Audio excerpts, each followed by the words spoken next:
the Champion Series finals. So yeah, let's get straight into today's stream, guys. I hope you can enjoy. If you are new, don't forget to smash that like button, follow me on my Instagram, and join my community on PS4 called Ninja Space 2 Space Fun Space Club. Yeah, let's get straight into today's stream, guys. I hope you're gonna enjoy. And give me a second.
Hello family of Fortnite, BallTW here, and throughout the Fortnite Champion series, we're going to be trying to get more acquainted with the world of competitive Fortnite. Today, we're going to be discussing the 3 different stages of a competitive Fortnite game: the early game, the mid game, and the late game, and what different players have as their goals during these stages in order to achieve the ultimate goal, the Victory Royale. Let's start with the early game. Also called the looting phase, this is where all players are attempting to secure their chosen landing spot and maximize their loot potential. In competitive Fortnite, every game matters, so players try to strike a balance between high loot opportunity and safety so as to not waste a game by being eliminated early. Do you drop at a high loot POI like Retail Row or Paradise Palms?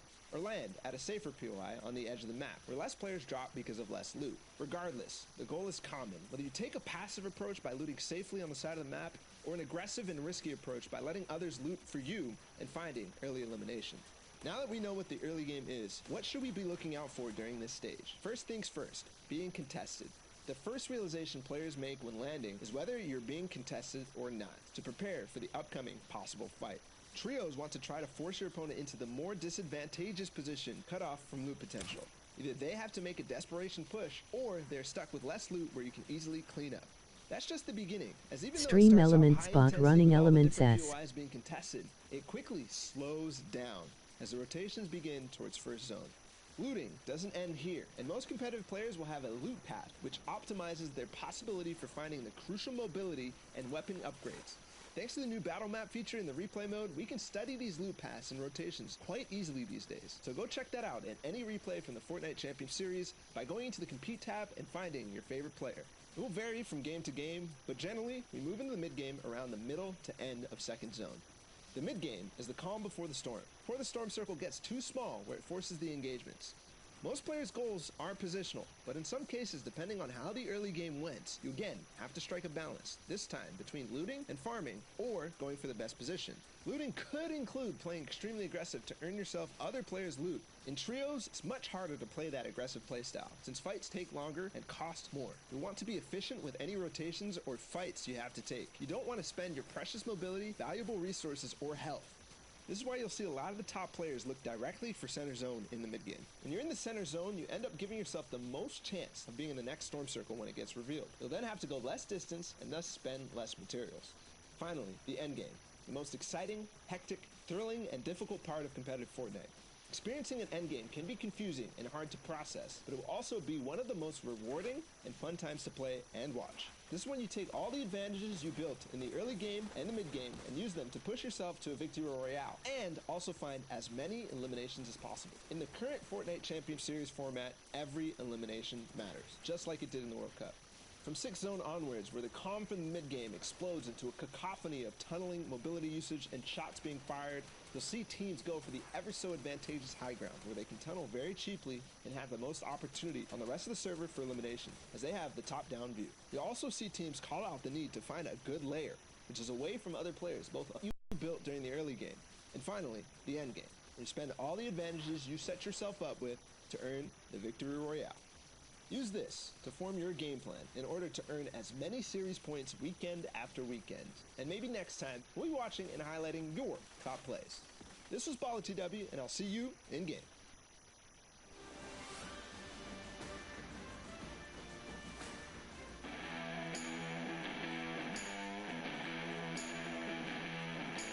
What's up everyone, Sundown here to bring you the latest installment of Plays of the Week.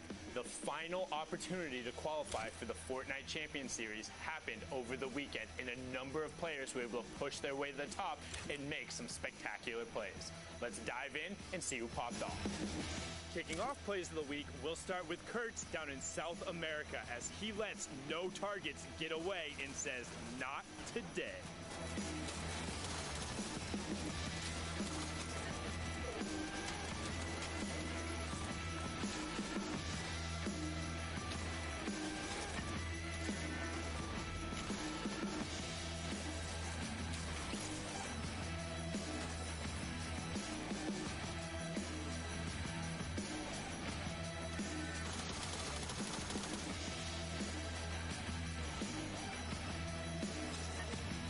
Staying down in South America, we're on board here with Nothing No Name as he's able to pull off the hot feet flank and get the positional advantage to pick up a number of elims.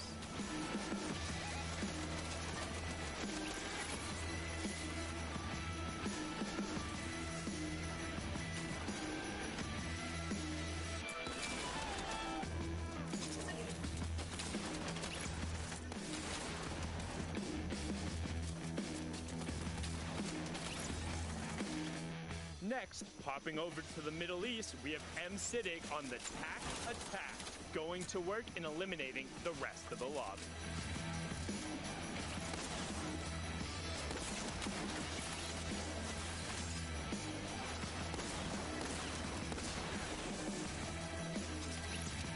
Now normally we say jumping on over, but this time we mean it quite literally as 72 hours does the leapfrog to pick up an insane elimination.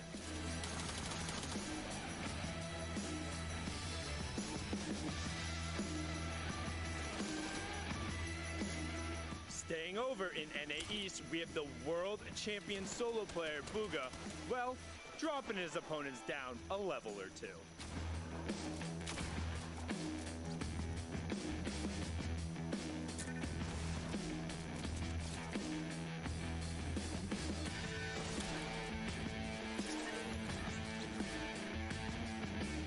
Now, over to Europe as we watch Fnatic Provoked get himself out of a tight situation and be the lone survivor to run the rest of the lobby.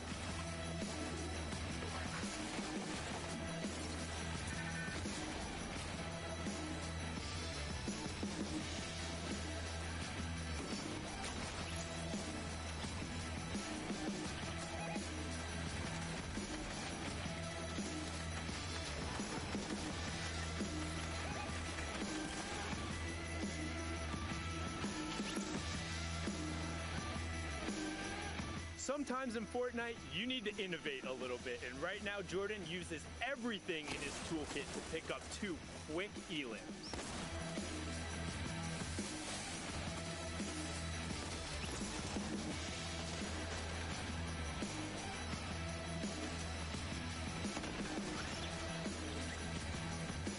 And finally, over in NA West, is it a bird? Is it a plane?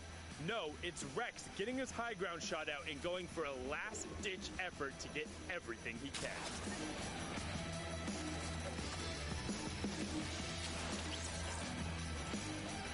That's it for the top plays from the qualifiers, and the stage has been set as we head into the finals this weekend. Make sure to tune in at Fortnite.com/watch or in client, and we'll see you guys on the battle bus. Beep, beep.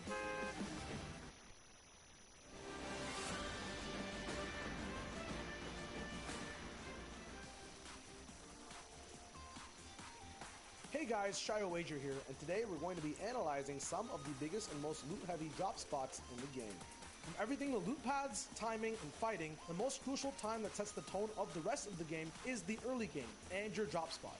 Top trios have developed ways to split up and attack each of their drops in their own special ways and ability and big hitting weapons from all ranges. This drop gets split down the middle halfway, separated into the blacktops and the houses/residential side. Most of the time, looting and moving is faster at the blacktops, and an increased elevation on height by default allows for an advantage to whichever trio lands there compared to those at the residential side of the drop. With 2 vending machines and multiple chests available too, the trio that controls blacktops controls the entire engagement, usually being the ones to come out on top. Mongrel, Benji Fishy, and Mitro have adopted and trained at this drop over multiple weeks of the FNCS. From forcing early game fights on blacktop to coming in late for third parties from the residential side, they use every advantage depending on the type of situation they have to beat other trios and win week after week, leaving the whole lobby scared every time they thank the bus driver. Happy Hamlet has been the drop most competitive players envy, with most chest spawns and many vending machines to boot. Having good options for rotations with ziplines and driftboards, as well as the option of excess loot to get snowside if you have zone, winning this drop and having room to play is a player's dream come true.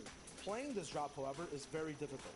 Usually with 2 to 4 teams contesting you because of how abundant and plentiful loot is, you will always have an uphill fight to face and conquer quickly if you want an advantage heading into mid-game. Taking fights here is all about who engages first and who gets to third party, with most engagements ending quick, as many angles taken are vertical, making it a lot easier to hit headshots for that damage multiplier. Close range box fights are also very common, with less room for mistakes and instant eliminations on knocked players, keeping all opponents healthy off of Siphon. Eclipse, Mega, and Dubs land at Happy, usually preferring the north side of the drop, and although might have trouble making it out of early game in a few of their games, the loot they get when the drop ends up working out sets them up for exponentially more points in the end game with lots of mobility, shields, and high rarity weapons to make big clutches with.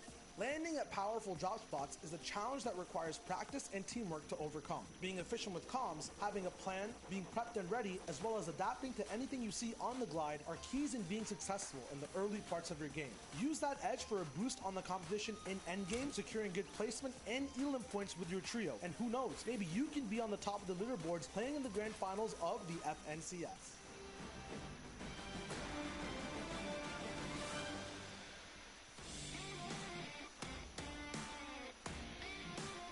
What's up, Fortnite fam? It's me, Zeke, and we're hanging out with our best friend, Sundown.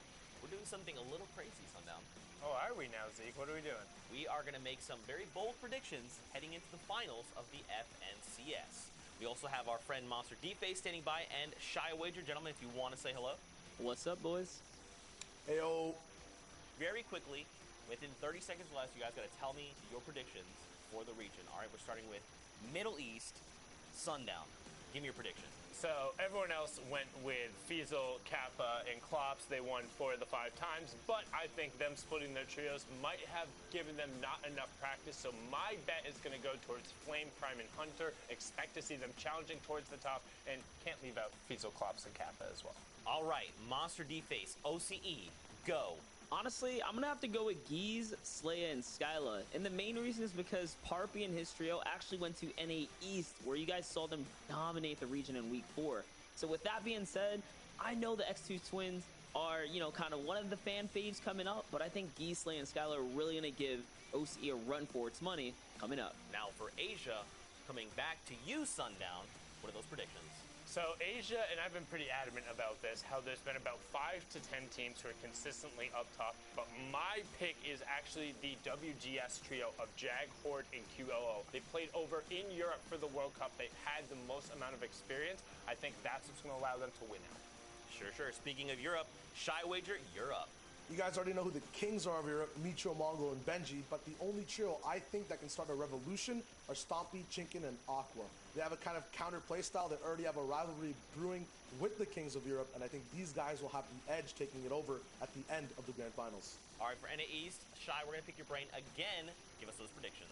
So one of the favorite picks to win NA East are Bucky, Animal, and Aspect, but I think the counter to that trio, who's really strong at the moment, is Clicks, Crims, and Spades. They play kind of a rugged type of low ground situation, always getting their win condition at the very end of the game. So I think their type of randomness and weird plays that happen at the end will have them make big plays to win at the end of the Grand Finals. Now let's talk about Brazil. Gentlemen, I'm going to take this one. I'm going to make a bold claim here. I'm going to say the red trio is going to bring it home. Snow, Avalar, and Techno Viking. We've seen Techno Viking. He almost made World Cup qualifiers. Just barely missed out on qualifying. The same for Snow and Avalar.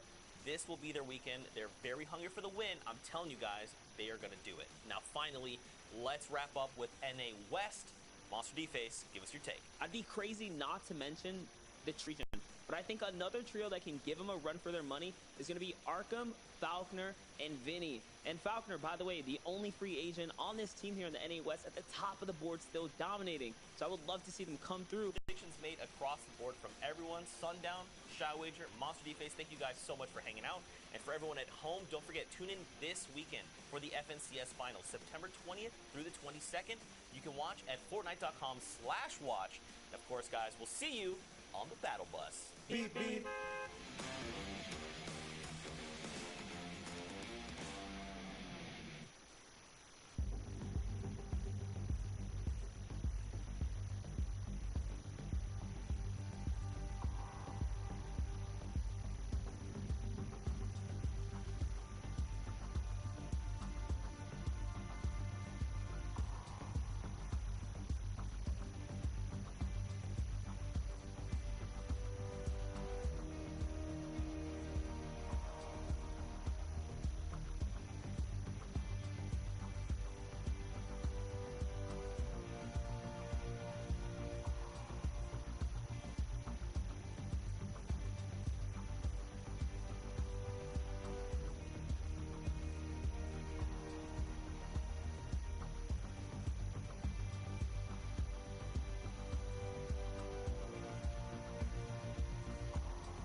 Welcome back, Fortnite fam. Now, we're going to get ready to hop into some games very quickly, though.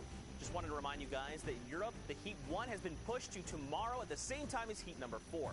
And Brazil has been pushed back 1 hour, so we'll be going into continued and extended coverage of the Middle East that happened this morning. Now, we need 2 casters to get us onto all of the action, and for the first time ever, Monster D-Face and ShioWager will be paired together to bring us these games. Gentlemen, I can't wait. Take it away.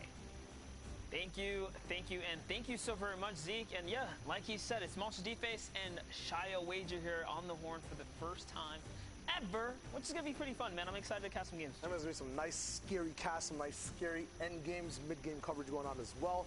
Going back to the Middle East is very interesting. I touched on what you and Lupo were touching on, the whole can they keep up internationally. I thought they did a bang-up job. It was very nice, you know, fight dynamic. You're not all just kind of clumped into this region. We get it. It's a combination of a bunch of different types of players and people from different regions of that area.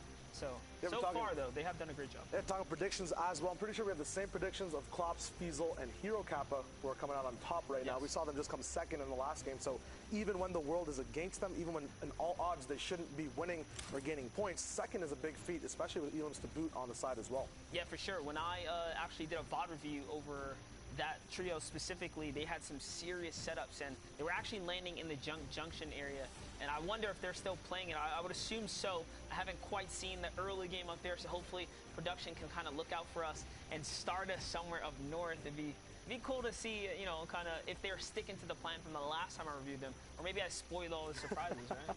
I mean, the big note about the trio is that they have had 2 partners, or they've had 4 people playing in total. They started with Hero, Fiesel, and Klops. Then they switched over to a guy named Flosaw, who's also part of that Alter Ego org. And then now they've gone back to Hero, back to their, you know, kind of natural dynamic of how they qualified in the beginning, how they kept on top of the leaderboards. And it's going to be interesting to see what they learned from the more aggressive style of Flosaw, coming back to now the whole strategical, tactical, more launchpad, macro-oriented gameplay of Hero Kappa. And you got to show some love to Hero Kappa. When we were checking out his gameplay, he was leading in frags, at least in the review that I did. He was really popping off. He was leading the box fights. He was getting the trades, setting up all the exchanges, and that's what you like to see in your trio. It almost makes me wonder, was he just AFK? Was something going on? Like, what's the story behind there? And that's one of the fun things when you're discovering a new region. It's learning, right? Learning about what these new players have to offer. No, absolutely. Interesting factoid as well. The one thing that we saw was they actually used Hero for one of the open rounds and then switched to Flosaw halfway in the in the semis to go to finals. So I'm not sure what these guys are doing, if it's a flexible pick, if it's the first they've actually just seen substitutes being used before, ever, right? Because we did see duos partners switching off, but now when you have a whole team dynamic, subs come into question. So could it be that type of scenario? Or are they just looking to learn more things? Scheduling issues. It's going to be fun to see how it translates to when we're watching the games. Yeah, absolutely. There's always so much to learn here. And again, it just kind of goes back to the question, who is going to come out on top? We have a lot riding on the stakes here as far as, you know, our friendly rivalries, as you guys have seen kind of happen here. But anyways, there's our cast of predictions. You can see kind of what's going on. We're going to be leading right into our games, though. So, Klops, Fiesel, Hero Kappa, these are players we've wanted to look out for. We've talked about, you know, Flame, Prime, and Hunter, right, as being a favorite for Sundown and Zeke. People to just look out for. And these are the teams we really want to watch and see if they can continue to pull that consistency throughout the weekend here today. But here's our game. Here's our map. We're loading in. Starting fresh and early, everyone actually dropping out of the battle bus, just going to an overview of all the changes we've been seeing in Season X. We've got the Meteor, a nice floaty zone over there for people to take beams from and then drop down instantly. We have all these rift zones offering so many things in a risk-reward type of scenario. We have guaranteed pumps and tilted, but you can't build. So it's very interesting to see how people utilize that either early on fights or mid-game. Right now, we're tuning in straight into Retail Row for another throwback, Power versus ASMR. Yeah, and this is a little bit of a rivalry here. So interesting to see that multiple teams are contesting for Retail. It's one of those power POI spots. Not to, you know, use the word power because I know the team has it in their name, but we're here. This is the place you want to own. And don't forget, guys, we're tuning with Middle East region from Heat to Game 4. So the action has been popping off all day long, and we're hopping right in. So this is the early taste of what is going to unfold here as our 32 teams are getting ready on the map. Yep, talking about Heat 2, Game 4, there are only 6 games of Heat. There are only 2 heats in the Middle East region. Yes. So this is the back half of games that were happening across the world from us. At the moment, though, we're going to be tuning into, looks like another team at retail as well, popping through. Looks like there's going to be an early Elam getting knocked down. This house in particular as well, the doghouse, kind of connecting the residential and blacktop site, is kind of the place you kind of fight for control. Actually, this is actually Greasy. We're in Greasy. I was gonna interject, but you're kind of just on fire there. We actually hopped with another team. We're looking at Greasy here, so you guys know that taco time might happen at any given moment now. And the cool part about that is it starts to heal and regenerate health, and then at the same time, everyone's basically invincible. You cannot take damage during the time, but looks like, you know, a little defense being played here by DSQ and DX, and he gets the exchange here, and that's why they're going to be able to successfully save Nijby. But again, the dancing happens, which by the way, it heals the down player. Oh, for real? Yes, so if you're down, your health comes back up. The only catch is if you're down in the storm, no one heals. And then at that point, it could be extremely detrimental. You don't want to go down. Forces in an actual fight, strategic places to actually pressure people to come out of their boxes, to kind of control the way they move. So if you get to a safe space, no more timers there anymore, right? The taco time will come back up. Hostage for a little bit, just kind of hold them up. Absolutely. Use that little bit of leverage to bait out a team, turn that into a winning situation for you. Because one of the cons of going on offense is you expose yourself. You're out there, you're vulnerable, you're moving, you're typically not building.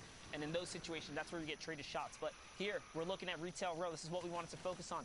NM7, FHD, and Young specifically have been hitting some disgusting shots over the course of today. The heavy sniper we know to be a favorite on a few of these players. Most teams only run with one sniper. We've seen multiple players picking up snipers on this squad. Yeah, the biggest thing about the sniper as a power weapon, as a win condition type of weapon to make moves off of, when you have shockwaves, you can see right now in the inventory, right? Let's just take this example. You only have 2 chances to use that shock. You miss with a heavy snipe, depending on your heavy ammo count, which gets found in much bigger, varieties of 7, 13 ammo spread around the map. You have so many more opportunities to land that heavy sniper throughout any point in the game. It's more expendable, which means you can play off of it so much more frequently. That's right, and just taking a look here, Yonks is going to get a nice little power upgrade to the loadout there as he picks up a blue pump shotgun.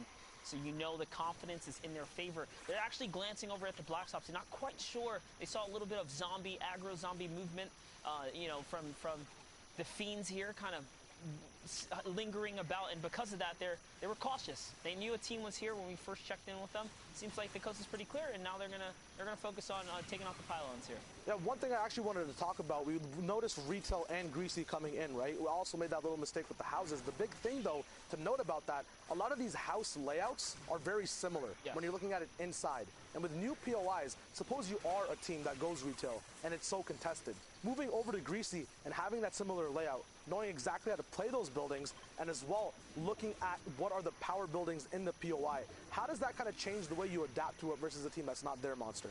I mean, you absolutely need to know your layout. It's one of the perks of mastering a place and playing off a place for long periods of time. Now, let's just say if things were to just change and something new is to show up, that could be, a big issue for some of the competitors. But hey, the best of the best adapt, and someone's gonna figure out how to make it work, right?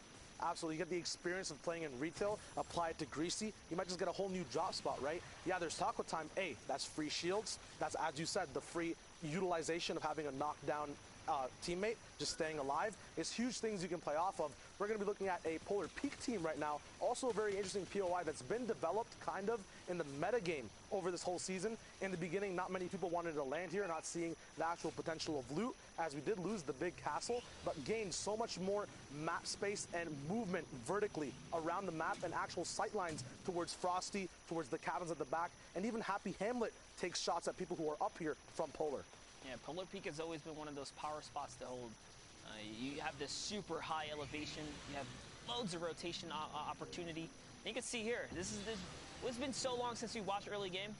I haven't even seen a team execute a proper kind of float across to Big Tree like that, right? So these are the small things that I nerd out over specifically is rotations, figuring out how people play their drop spots and figure out their loot situations. Something cool to note, guys, you actually don't take fall damage if you were to fall off a high place with the hoverboard. You've got all the factoids down, man. These guys, I play a lot of tips. Let's go, Monty. Just something to think about. So don't panic, guys. If you ever want to really make an aggressive dive and push, it's actually a perfect opener to come in on the hoverboard. You are exposed, but you can jump off at any elevation, any height. And if you fail, it's okay. You'll be all right. That's one thing you also pointed out on. It's actually Heat 1 Game 4 from the Middle East at the moment, Okay. Which is a whole new slew of players that we're going to be seeing, because we were watching Heat 2 previously, so we'll see how this Heat panned out, how the end games kind of differ. Before, we saw a lot of top-down shooting vertically, not many people challenging it late at all, a lot of miniguns, a lot of AR spam.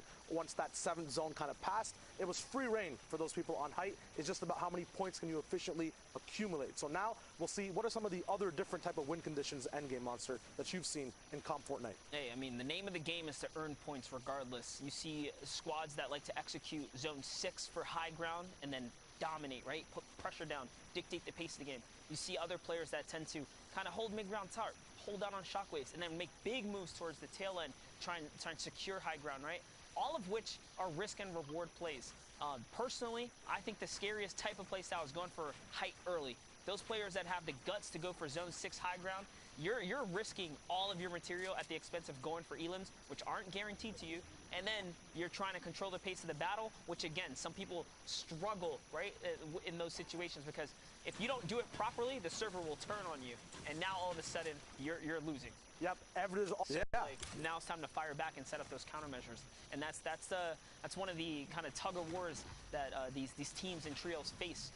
But here we have Sidig, MS, Idij, and Rampage here, and looks like they are looking to battle here. So the team that we saw at Greasy here was already rotating out, and in comes the fire. So just exposing themselves, no fear at all, just fearless out in the open, using a little bit of ducking there, kind of trying to naturally avoid some shots here. The shield bubble comes down. Invoke is on a weird position here. Now P goes for the high ground right now, and that's a shockwave. He's going to leave his backside open. He's going to suffer all of his shield right there. It's going to be very painful.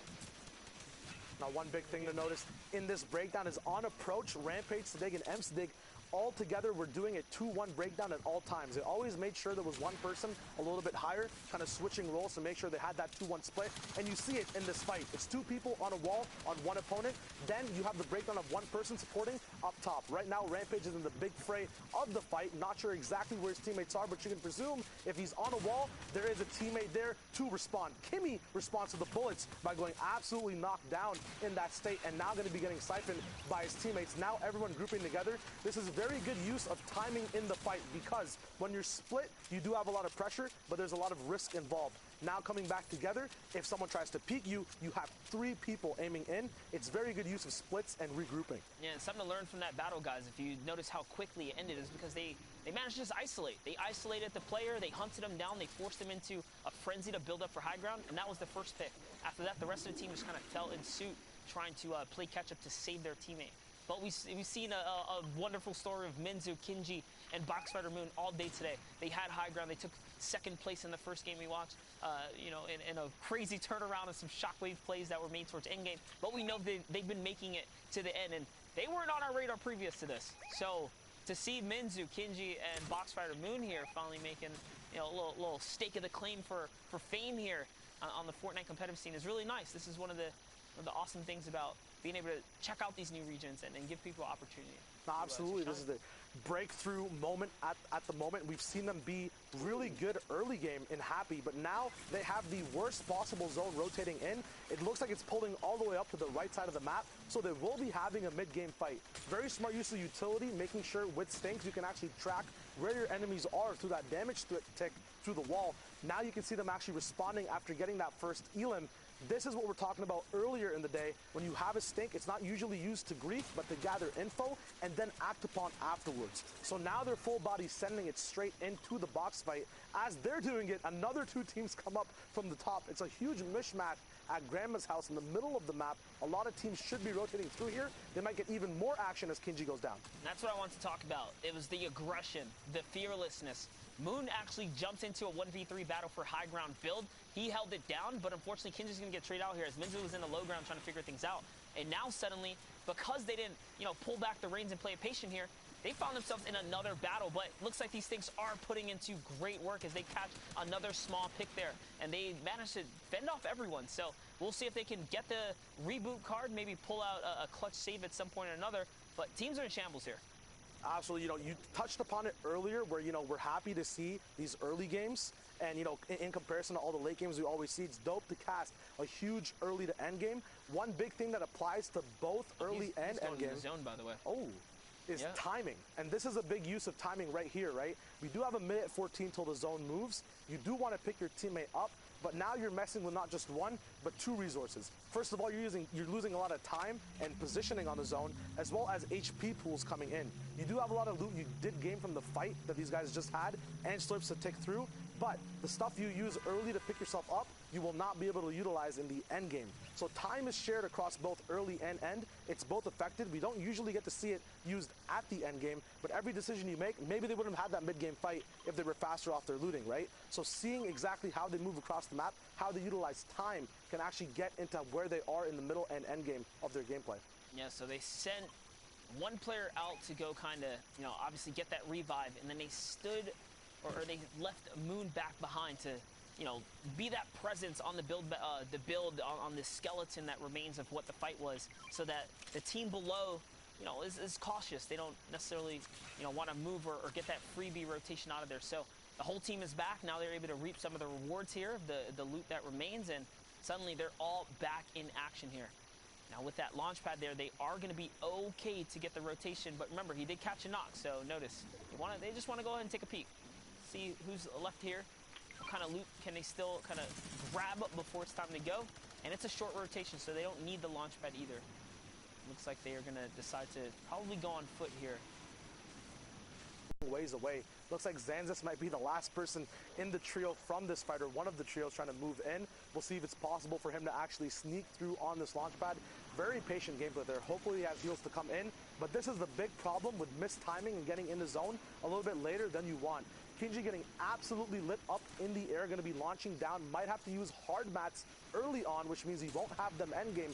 Once again, you see these connections between early and end. Usually you don't get to see why people are in such positions, but these guys took fights. They have to respond with the appropriate materials, and now they're actually turning gears to the offense. I think they noticed this guy was solo right here on the left. They do have a beam opportunity on the launch pad. Hopefully they get it. A lot of trees in the way though, Monster. This is very interesting to see how these guys are kind of moving around the map to get in the zone mid-game.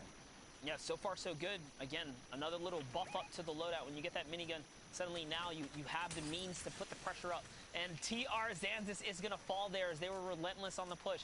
They hunt him down, they catch him down right there, and that's going to be a nice replenish for materials and loot of the sort. And they're big chilling right now. They have everything they need. Medium, you know, light bullets. Mats are in a hurting because they're asking for attention from the server. But other than that, the points are accumulating. The steamroll's beginning here. The biggest thing to worry about is that zone still pulling up northeast over and over again. It means they have to move more vertically. There's already a hill in the way. Moving up pressure, you have to deal with lava, ever-changing ultimate low ground as well. There's so many things to take into account, and now they actually do have to move towards that way. The whole server could hold them back. We'll see if they use their utility to push through. And here, back with this team. We saw them earlier before execute a nice isolation and pinch push against a full trio. Looks like they're setting up their next siege here. You saw a couple shots trading out, and interesting middle, the ME region kind of surprising me here with how much they are using just everything in their arsenal to fully commit to these battles here. They're throwing stinkers, laying down fire, and then fully commit into rotations and box pushes here. So this is some aggressive play we're looking at, Shayo. And it doesn't look like it's going to stop anytime soon. This is the type of play style we kind of signed up for here. We checked out this region, setting up the ramp bush right there. He's going to catch the 50-50 wall, but doesn't matter. Eagle isn't even looking. So catches that guy off guard. This little pick right there. I think the difference in this trio is that usually people look for weakness to apply stinks to. They make the map weak. They make other trios weak first. Then they're like, oh, okay, these guys are weak, we're pushing in. They know exactly what fight they want to take. They actually make fights happen rather than sitting back and waiting for them. Right now, looks like these guys have 4 elims together. They're still affecting trios left and right, either picking up strays or making trios have just stray teammates. We'll see how much of an influence they have on the rest of the game, because it looks like so far they've affected 5 different trios coming in from the bottom left side of the map. Yeah, Rampage actually took a lot of damage there, as does MSI Dig as well. And that's because the heavy sniper from the opponents nearby, they're just popping open those builds, following up with heavy AR fire. That's why they're able to, unfortunately, that's why they lost a lot of health here. But now having to expend all their heals, it kind of seems like it wasn't worth it. The teams they've taken out, didn't really reap big rewards here. Now they're in a weird situation, scrambling for health and loot, but it's okay. We're approaching Zone 5. It'll reveal itself in just 15 seconds, and then they'll have to make a big decision of whether they get to stay and kind of plan up or, you know, move out and use those shockwaves. The big thing about decisions is they're the easiest to make when you have a lot of options. Yeah. The fact that they've ran out of all this utility, all these shields, limits their options. So now they have to play a certain type of way. They have to either find recyclable launch pads. Yes, they have the shockwaves, but then if they use them now, they lose the option as them for a win condition later in the game. So everything's kind of all on the plate now. They don't have any side dish available, no dessert coming up. It's one main course. They have to make sure it stays tasty. Hopefully they get in, and it's an easy coming from them all the way to the later parts of the zone where they can utilize whatever utility they have left. Yeah, and this is a long rotation here, guys. They actually did not look out. The zone is pushing further and further away. Lucky for them, you can see the server is proactive. They're moving first, which is good, because if everyone's on the move, it allows you to cut across the field. The team's up on high ground. Hopefully wouldn't have had their ARs loaded, but not the case here as Rampage gets chipped right out. He gets taken down this no-fly zone here. And he lands right next to the team. He's unsure of what he wants to do. He's trying to stay close but not fall down to, you know, a layer where he cannot be saved. But it looks like that's it. That's it. This team split up. Rampage is out the game. Now it's just a duo that remains here. This MSI dig and Sid dig here. Cooking up this minigun. This is a very precarious pressure point. So close to their opponents there. You can get punished in return with a shotgun. It's not going to be the case here. They're just dictating the push here. Jib goes down. It's going to be a nice catch for them. He actually just finished that. It wasn't even his elim. So he's just trying to be really sneaky here. See if he can steal some of the rewards here from the down body. Little does he know, it's right over lava. It's probably not even retrievable. Yeah, resources, right? You turn 3-man's loot into 6-man's loot. The thing is, 3 of those people next to you are also not on your team. So as soon as they sense weakness, they turn right onto you. You saw that with Sadig here, who now has 6 HP, taking a whole minigun brawl from the trio that was closest to him, who was he was utilizing their shield bubble to kind of take protection from, but once that ran out, they knew exactly what was up. Now we're moving into that 6 circle off of half and half. 45 people left alive, 19 trios still there, 7 need to go down for placement. Yeah, there's still a lot of trios left in the game here, and this is a really weird spot to battle, especially with the low health. You don't want to step in the lobby. You can't really afford to, and the elevation is only going to rise here as they go up and over the volcanic mountain. This is one of the steepest points in the world of the Fortnite world. This is similar to a polar peak climb here. It's a very steep wall you have to get up and over, and if they don't move soon, they're going to be stuck with their backs against the wall here. But you know what? It's more important, exactly, to try and pick up some siphon here. So Sigil going down there is going to be huge. That's going to at least help Siddig get some health here if he can kind of hold out. A launch pad's going to be placed down in Upsy Daisy. Now into the next zone they go, and great tracking of his teammate here. That's actually a phenomenal job, even under the pressure and the circumstances that they found themselves in. Great job tunneling and finding his teammate. Yep, even off of height and mid-ground, you mentioned going through this weird zone that's very vertical. Height still has a tough job actually tarping in and making sure they can actually shoot down on people while they're moving around, because they have to change exactly how high they are. That's why you saw these guys not get beamed exactly where they were. You have such a dynamic placing of all the mid-ground layers as well, going up and down, changing layers based off of natural low ground, because if you're too high, that's a threat, right? You want to be in the perfect position. Now they're using shockwave nades. The biggest thing about these, though, is when you're using them endgame, you do take a 10 tick every now and then. These guys only have about 60 to 70 HP to play with. So every one of these shockwaves must be perfect, and some could also be saved. Jiren actually going down for a huge siphon elim and mats that these guys did need. They were almost shambles. Now they're not. The last almost shockwave coming in from Sadig, still taking ticks away from his teammate. Sadig actually going down. Sadig is the one up here. Another elim on Fahad. He goes down. RPG available as well. Looks like Sadig actually caught up with him in that mid-ground layer. Having mid-ground over here is such a big deal as well, because you don't have to deal with any of the vertical pressure or low-ground weirdness that goes on with the change of the map. That's some interesting decision-making right there. They split the shockwave, saying, you know what, we can't afford to make any errors, right? We can't even shockwave together. Let's split up. Let's use our own shockwave so we can't make any mistakes. And that's what they're doing right here. They're trying to execute the perfect waves possible. Unfortunately, as I kind of brought it up, Dig does make a mistake there, and now he finds himself in an odd situation. He's in between all these enemies. His teammate's up on high ground. Up, he's trying to go to him. He's just landing in enemy boxes right now. That one big got to make a big move here, and he's going to get caught off guard there. Unfortunately, he did try to get that high ground. He was not fortunate enough to kind of secure the deal here. In comes the minigun pressure. This is an awesome job right here. NJ is going to fall down right there. The Siphon has to come through here so he can get this health bonus. This is putting him in just a better and better situation as time ticks on. And it's looking like a solo right now. This is looking like a solo endgame here, if I'm not mistaken. Everyone representing and looking out for themselves here. There's a huge, heavy snipe shot right there. Dig's going to get really hurt. Can he trade out a shot? The zone's going to go out and finish him off here as Power finds that one right there. And it's MN7 versus this last player right here. There's only 2 players remaining, Shayo. Yep, it's game 4 in Heat 1, and the competition is getting hot. We have a big pump coming in.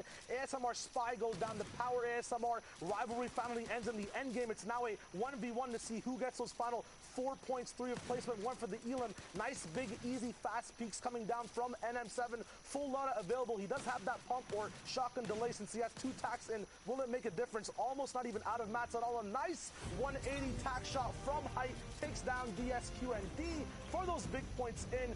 Power is still on top. They can't be stopped right now.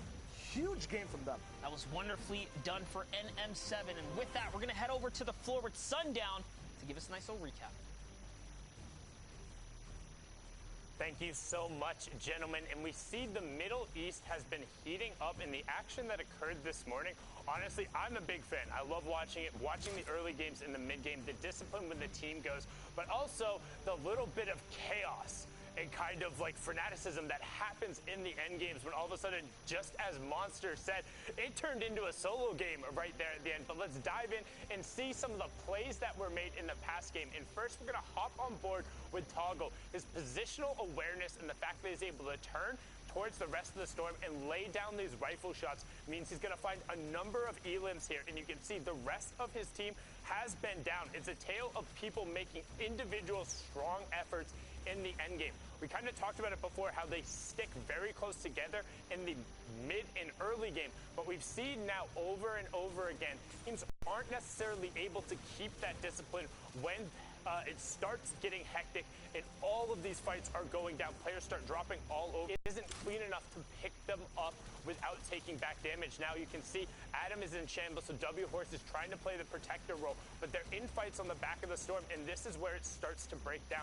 Despite getting the Siphon, everyone on their team needs to now regroup, and boom, we flip back over. W Horse, whole team is eliminated, was able to pick up a number of elims. 5 players left, 4 trios in the match. Power and Ebb from the low ground is able to pick up 2 elims in a row and then maintain his positioning through discipline and then close out in the 1v1, giving him a huge boost. And these clutch factors is what's going to lift these players up, particularly as we head into the grand final tomorrow. I mean, it has just been incredible watching the action so far and getting to see these guys really develop and continue on. And I just want to see what else happens going forward. We're going to throw it back into game with Showager and Monster. Gentlemen, take it.